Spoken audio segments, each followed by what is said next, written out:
Silence! Objection, votre honneur. Je sais que ce procès est très attendu. Vous demanderez cependant de rester calme, sinon je devrais faire évacuer la salle. Mais vous le premier.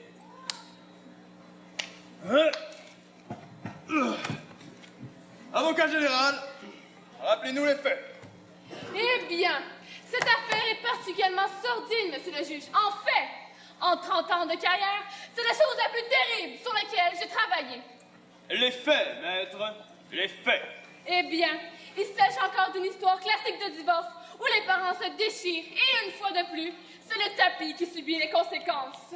Je tiens à préciser que ma cliente s'est toujours bien occupée de son tapis. Ce n'était pas son tapis, mais bien le tapis de mon client. Puis-je vous rappeler que les tapis ne sont à personne? Mais j'ai aimé ce tapis comme si c'était du plancher de poisson. Et moi, je l'adorais. Je passais mon temps à lui passer l'aspirateur. Exactement, tu ne t'intéressais qu'à son apparence extérieure. Tu en as fait un tapis roi. Madame, dois-je vous rappeler que nous avons les preuves que vous avez entretenu une liaison avec un tapis de salle de bain? Oh, silence! Mais c'était une façade, une folie de jeunesse. Je ne sais pas pourquoi j'ai fait ça. Gérard, je n'arrive pas à croire que tu as servi de cette histoire. Tu m'as poussé au bout, Jardine! C'est toi qui as déclenché toutes ces procédures pour prendre la carte du tapis! Un peu d'ordre dans la cour! Asseyez-vous! Faites entrer le témoin! Bonjour, monsieur. Présentez-vous à la cour. Oh, Dieu juge, ben moi c'est Raymond. Ben tout ce que je veux dire, c'est que tout est de la faute de Gérard. C'est fou ce qu'il passait vraiment tout à son tapis. Il passait l'aspirateur, il passait la brosse. C'était vraiment pas très normal les relations qu'il entretenait avec son tapis. Est-ce que vous laissez entendre que Gérard est tapis-fil? Silence! Ben non, j'ai pas dit ça. Ben, disons qu'il y avait un comportement inapproprié.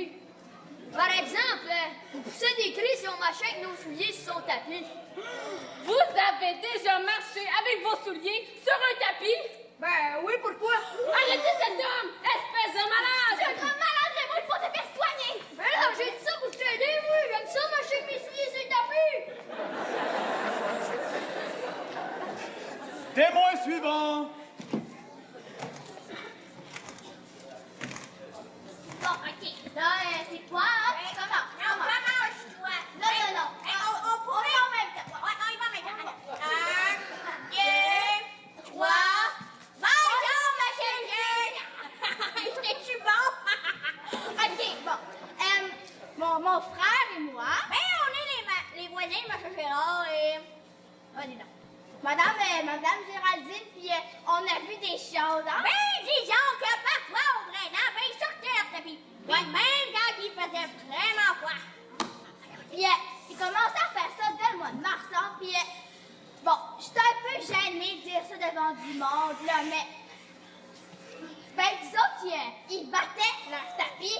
Oh. Vous voulez dire qu'il s'agit d'un cas de tapis battu? Qu'il faisait ça en pleine rue et que personne ne faisait rien? Ben, on savait pas trop ce qu'on devait faire. On voulait appeler la police. Puis on se disait que c'était leurs affaires, hein? Ouais. Un instant. Vous n'avez pas porté assistance à un tapis en danger? Embarquez-moi ces gens tout de suite! Ben ouais, Mais bravo, hein? Enfermez-les! Je t'entraînais. Hey! Bravo! J'ai ramassé ce tapis dans la rue. C'était un tapis sans domicile fixe. C'était un tapis itinérant. Il n'avait nulle part où aller. Et du coup, comme il était sans défense, vous l'avez amené chez vous pour le battre.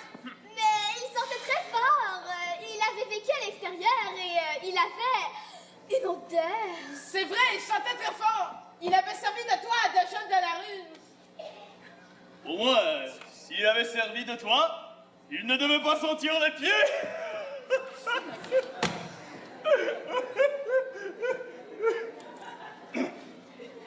Poursuivez. Certes, monsieur le juge, mais il sentait le mohawk. Vous savez ce que ça sent le mohawk? Ah non, parce que monsieur le juge n'a jamais senti le mohawk. Le mohawk, ça sent comme les pieds qui auraient marché dans la... Merci pour votre intervention. Ce sera tout. Nous vous laisserons pas inciter notre ami. Cet tapis nous a hébergés, accueillis, nourris pendant des jours. Mais qui êtes-vous? C'est inadmissible! Nous sommes les Acariens. Et ce tapis fut notre terre d'acier pendant toute une époque. Jusqu'au grand tremblement de terre. Enfin, disons jusqu'au tremblement de tapis. Oui, le tapis a tremblé. Et cette journée-là a mis flûte. À beaucoup d'entre nous. Nous avons d'abord entendu des coups de tonnerre à répétition. Peut-être un signe divin, un mauvais présage. Puis la terre, le tapis a commencé à trembler. Des mains gigantesques s'abattaient sur nous en détruisant tout sur leur passage. Nous avions d'abord cru que comme nous étions le 12 décembre 2012, c'était la fin du monde. C'est n'importe quoi, nous sommes même pas en 2012. Eh bien, sur le calendrier incarnat, oui. Depuis ce temps-là, Jésus-Christ n'existait pas, mais de notre prophète, Bouddha-Karyan. D'après le grand livre, la fin du monde devait avoir lieu le 12 décembre 2012. Et d'une certaine manière, c'est ce qui s'est passé. Je leur propose une minute de grattage de mandibules en l'honneur de ceux qui sont morts ce jour-là. Monsieur le juge! Monsieur le juge! Oui. Pouvons-nous revenir au procès? Merci. Oui, certainement. Ces témoins sont d'une importance capitale. Et donc, rendre mon verdict immédiatement. Je condamne monsieur et madame à être destitués de tous leurs droits sur ce tapis. Mais monsieur le juge, vous ne pensez pas que ce tapis a assez souffert? Je sais, c'est dur, mais nous devrons le vendre aux enchères et espérer qu'une bonne famille pourra l'adopter. Oui, qu'est-ce qu'il y a? Monsieur le juge, est-ce que vous connaissez quelqu'un qui aurait un manteau ou un chandail? On se contente de très peu. Bref, est-ce que vous connaissez quelqu'un qui voudrait bien nous adopter? Oui, je crois que je connais la personne toute désignée. Allez voir cette personne de ma part. Elle va vous adopter, c'est certain. Allez,